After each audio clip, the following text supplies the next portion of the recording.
Hi, my name's Anthony Alder from Alder IP, and welcome to another episode in the IP series.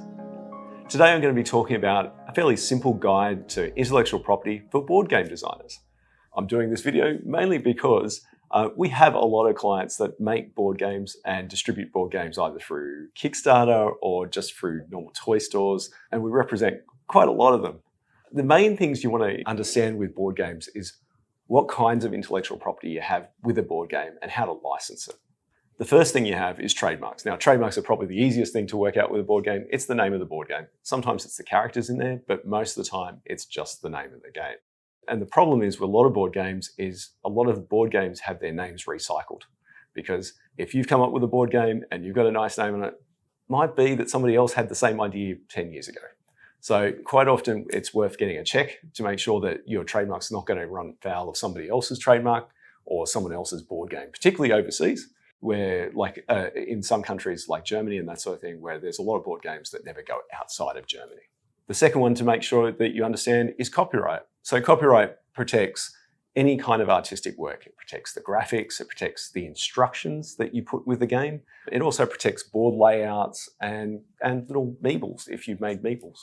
The main thing with copyright, though, is make sure that you own the copyright. So if you're getting people to do contract work to design the graphics, make sure that you have contracts that say you own the IP, because you don't want the graphic designer coming after you later to say that he or she didn't give you permission to use those graphics.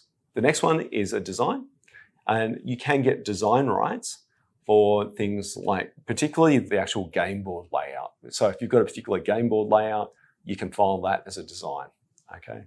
Quite often this is quite common if you see board games like Monopoly, they file their board game layout as a design, which means that if anyone copies the board game layout for any kind of reason, then it's an infringement of their rights, okay? So if you copy it, stick it on a t-shirt or something like that, that is a design infringement. The next category is patents. Now, patents are a bit more tricky for board games. So unless your board game has a unique mechanism by the way it works, you won't be able to get a patent for it. But if it does have a unique mechanism, you can get a patent for it. And a good example of this was traditionally Monopoly was one of the early leaders in getting a patent for a board game. So was Scrabble. But more recently, you've got Magic the Gathering, which was a patented product, and the mechanism behind Magic the Gathering was actually patented. The last thing I'm going to talk about with board game design is making sure that if you're working with collaborators or playtesters, that you also make sure that you've got the IP of whatever their recommendations are. So if a playtester comes back to you and says, oh, we need to change this game mechanic, you actually have something in place to make sure that you own that IP that he's giving you, because you don't want the playtester arguing that somehow his or her IP got integrated into your game, into the production version. So you want to make sure that playtesters have a signed agreement as well.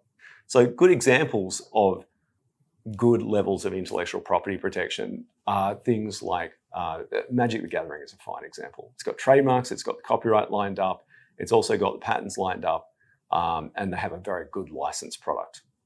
An example of a badly handled board game or game in general is probably 5th edition Dungeons & Dragons, where the Wizards of the Coast updated their terms and conditions without actually talking to their fan base and disillusioned their fan base quite a lot, and ended up reversing all the changes that they made recently. This sort of gives you some of the idea of some of the complexities that are involved with intellectual property management with board games in general, or any of those components.